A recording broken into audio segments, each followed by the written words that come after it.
After 7 years of caregiving, my mother-in-law, Hannah, passed away from pneumonia. My husband Tom and I had just finished her funeral and were at Hannah's house to sort through her belongings. The empty caregiving bed in the living room painfully reminded me of our loss. Hannah, I murmured, stroking the bed's railing, lost in memories of her, when suddenly Tom shouted, "Move! You're in the way." He marched towards the window clutching a familiar suitcase. And he threw it into the yard. What? Wait! What are you doing? I yelled, rushing out, forgetting even to put on my sandals. That suitcase was mine, brought from our condo for the overnight caregiving stays. Tom continued, tossing out shoes and coats into the yard. Stop it! What's this all about? I screamed, glaring at him. He coldly retorted, "With the old lady gone, you're useless. Get out," and began throwing more of my belongings outside. Feeling the stark reality of our strained relationship, I felt an overwhelming emptiness. "Fine, let's get divorced. I'll take my things out myself, so stop throwing them," I conceded. "Good. Write the divorce papers now," Tom demanded, smugly placing a half-filled divorce form on the table. It was clear this had been his plan all along. I silently filled it out. "All right, I'm going to file this at the office. Clean up the house while I'm gone, got it?" "Sure, but..." "Tom, are you sure about this? You might regret it." "No way."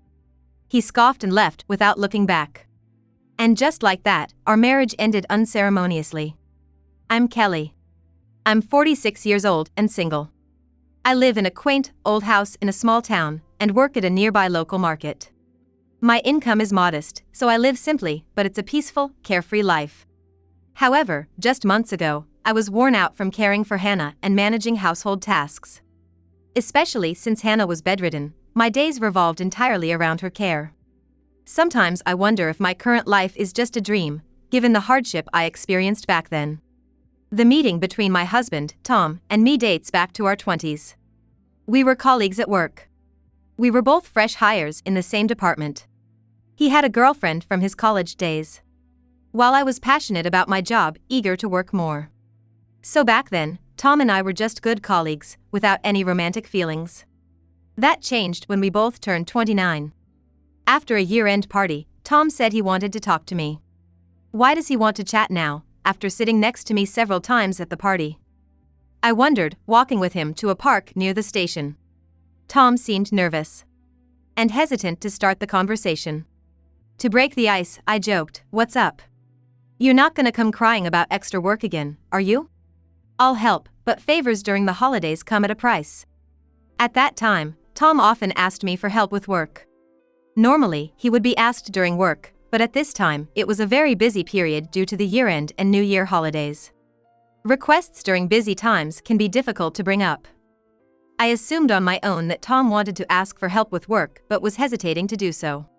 So I made it easier for him to speak up. But I was way off the mark. "No, it's not about work today. Kelly, will you consider dating me with marriage in mind?" Marriage? With me? What about your girlfriend? "We broke up a while ago. So, what do you think?" "I'm serious." I was silently surprised, but not displeased. In fact, I felt a growing sense of joy.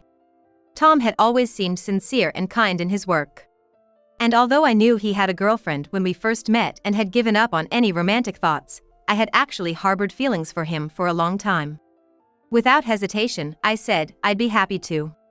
Tom beamed and did a triumphant fist pump. Looking back, that might have been our happiest time. We got married within a year of dating. Our courtship was brief, but since we saw each other at work every day, we knew each other well. Turning 30 also gave us the push to tie the knot quickly. I planned to continue working after marriage. However, Tom insisted, "I'm terrible at housework, so I want you to stay home after we're married. I earn enough for us, even with a couple of kids." He even told our boss, Kelly's quitting, without consulting me. Our boss, who believed in the old-fashioned idea that women should quit their jobs after marriage, agreed without hearing my side. So, I left my job, somewhat reluctantly, but soon discovered I was pregnant. There was no maternity leave at my company, so I would have had to leave anyway. Though I'm not fully happy with how it turned out, it was probably for the best. I left with everyone's well wishes, and I was excited about the life ahead with my child, I thought. But the happy future I envisioned never came to pass. One day, nearing my 4th month of pregnancy, I was struck by severe abdominal pain and rushed to the hospital. The doctor told me I had a miscarriage. My world went blank in that moment. With severe abdominal pain, I was admitted for emergency surgery and called Tom. Despite his confusion, he assured me, "I'll be there right away." Waiting for Tom, I struggled to come to terms with the tragedy. In my hands was the shiny new maternity book I'd received just weeks ago. I stroked its cover repeatedly, tears streaming down my face for what seemed like hours. When Tom finally arrived, seeing my red eyes, he hugged me tightly, saying, "Kelly, it's gonna be okay.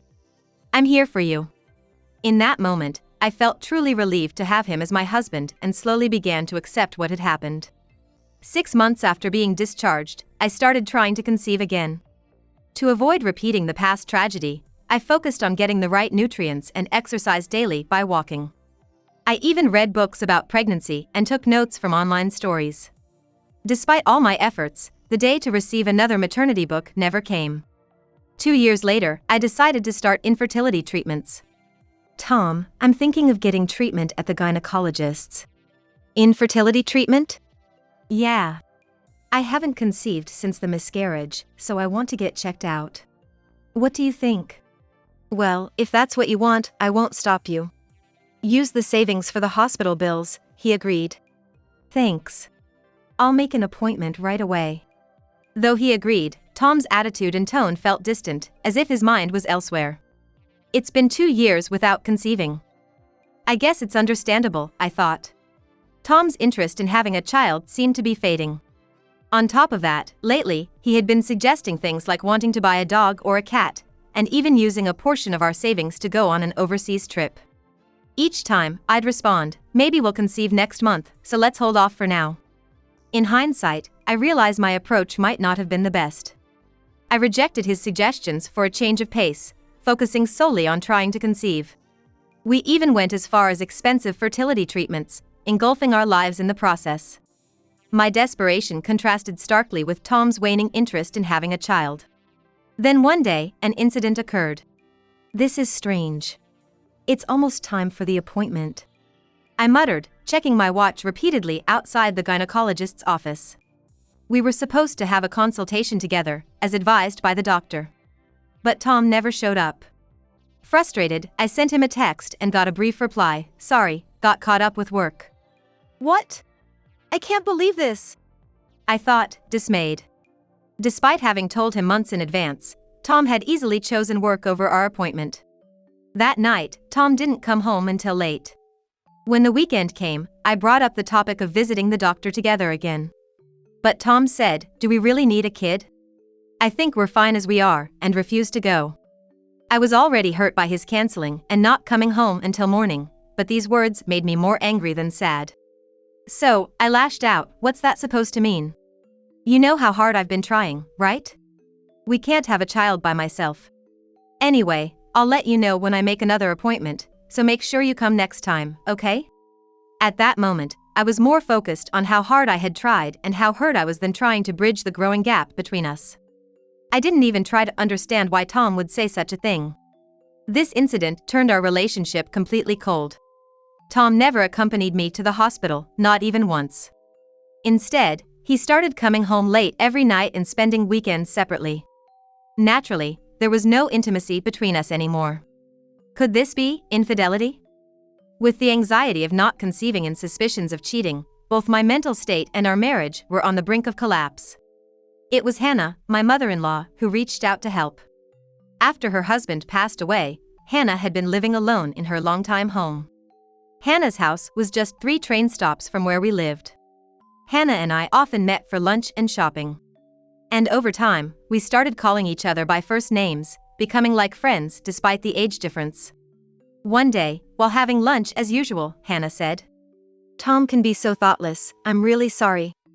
The hardest is on you, Kelly. Tell me, have you had enough of Tom?" Well. I couldn't answer right away. I was angry at Tom's behavior, but when asked if I disliked him, the answer was no.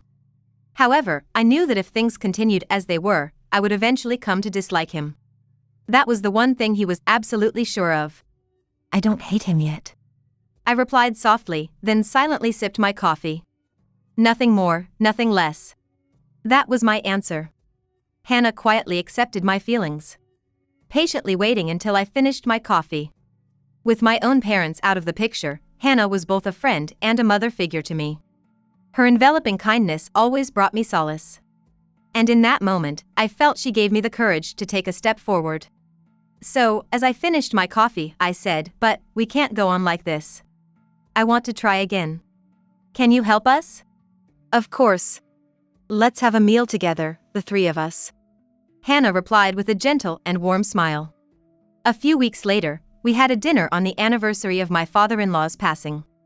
During the meal, Hannah brought up our strained relationship and suggested, "This is a good opportunity to talk things out." At first, Tom mistakenly believed that I was trying to force Hannah to participate in fertility treatments against her will. So, at the beginning of our discussion, he kept refusing, claiming it was unfair to gang up two against one and that men and women think too differently for a conversation to be productive. I was so upset by Tom's behavior, I seriously considered divorce. However, Hannah remained calm. She patiently continued to talk to Tom, repeatedly conveying that I'm just a mediator. Thankfully, after a while, Tom started to listen. We uncovered several truths during this conversation. Tom no longer wanted children. He was avoiding coming home because it was all about fertility treatments. And he was open to the idea of divorce. Despite the difficult revelations, I felt this discussion was meaningful. The conversation continued, and we agreed that Tom would limit his nights out and that we wouldn't pursue a divorce. However, to be honest, our relationship was far from the harmonious one we once had. Still, I was relieved to know his late returns weren't due to infidelity and that he wasn't seriously considering divorce. Above all, I was happy to remain part of Hannah's family. Years later, one evening, I received a call from an unfamiliar hospital. Hello? Yes, that's my mother-in-law. What? An accident. Hannah had been in an accident while traveling and was rushed to the hospital. The sudden and tragic news left me shaking, unable to stop my trembling hands. The next day, I rushed to the hospital where Hannah was admitted. Lying there, covered in bandages, was Hannah. No, this can't be. Hannah.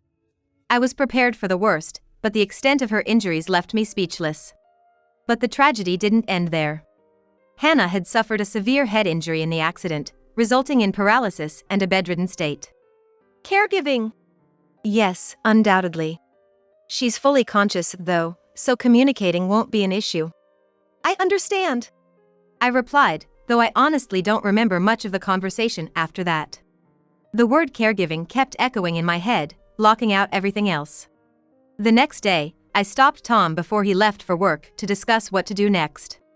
By then, Tom had changed his career to a pub manager after being invited by an old friend he met while out drinking. Caregiving. I have work, so I'll leave Mom's care to you. Tom callously said that and left the house without another word. Since his job change, he has been very busy, hardly ever at home. His lack of interest in talking to me and silently leaving the house has become a daily occurrence. But this time, it's about his own mother, right? Why is he so indifferent? I was deeply upset by Tom's lack of concern for Hannah. Determined, I decided to handle Hannah's care all by myself. I'll do it all alone. However, caregiving alone was tens of times more challenging than I had anticipated. Although I hired a caregiver within the budget for daytime care, I had to care for Hannah by myself at night. Furthermore, since Tom was against living together, I had to shuttle daily between Hannah's house and our apartment, taking care of laundry, meals, and cleaning for both places. My hair and nails were ragged, and stark circles had formed under my eyes. Even in such a state, the reason I didn't divorce was to stay part of Hannah's family. Kelly, thank you so much for everything. But remember, if it gets too hard, it's okay to divorce. I want to stay part of your family, Hannah. So, I won't divorce. Our bond, though only by marriage, was stronger than that of many real families. I never once regretted taking care of Hannah. My only wish was for her to live as long as possible in a comfortable environment. That was all. That was my only wish. Before I knew it, 7 years had passed since I started caring for Hannah. By then, Hannah's health had declined, and she frequently suffered from pneumonia. On the day she passed away, she had pneumonia again. I held her hand tightly, lying in her hospital bed, staying by her side until her last breath. Thank you for everything, Hannah. I don't know if my words reached her, but Hannah looked peaceful and content in her sleep. A few days after the funeral, Tom and I went to Hannah's house to sort through her belongings. The empty caregiving bed in the living room painfully reminded me of our loss. Hannah, I murmured, caressing the bed's railing, lost in memories, when Tom, carrying a familiar suitcase, angrily said, "Move. You're in the way," and started towards the window. He then opened the window and threw the suitcase into the yard. What? Wait. What are you doing? I exclaimed, rushing out without even putting on sandals. That suitcase was mine, brought from our apartment for overnight stays. Tom continued, throwing out shoes and coats into the yard. I collected them, yelling, "Stop it. What on earth are you doing?" glaring at him. Tom retorted, "I'm throwing away what we don't need. With the old lady gone, you're useless. Basically, you're not needed anymore. So, we're getting divorced today." "Get out," he said, starting to throw more of my things outside. I had thought that after Hannah passed, divorce might be inevitable. But I never expected to be treated like this. I felt a profound sense of emptiness, realizing our relationship had completely cooled. "All right, I get it. Let's get divorced. I'll move my things out myself, so please stop throwing them." "Fine, write the divorce papers now," Tom said with a triumphant look, pulling out a half-filled divorce form from his bag and placing it on the table. So prepared. I realized this had been his intention all along, disguised as sorting out Hannah's belongings. I silently filled out the form. "All right, I'll submit this to the city hall now. You clean up the house. Got it?" "Sure, but are you really okay with this, Tom? You might regret it." "What? No way. Don't come crying back to me later," he said dismissively and left without looking back. And just like that, our marriage came to an abrupt end. However, a few days later, Tom suddenly contacted me. "This thief. You swindled my mom." Tom, who had been searching the house for Hannah's will, found a letter instructing to contact a law firm upon her death. Proudly, he called the firm, only to become furious after seeing the will's contents and contacted me. "Giving everything to you makes no sense. Refuse it." Tom was agitatedly ranting, so I simply said, "Let's discuss this with a lawyer present." 3 days later, at the lawyer's office where Hannah's will was kept, a meeting took place.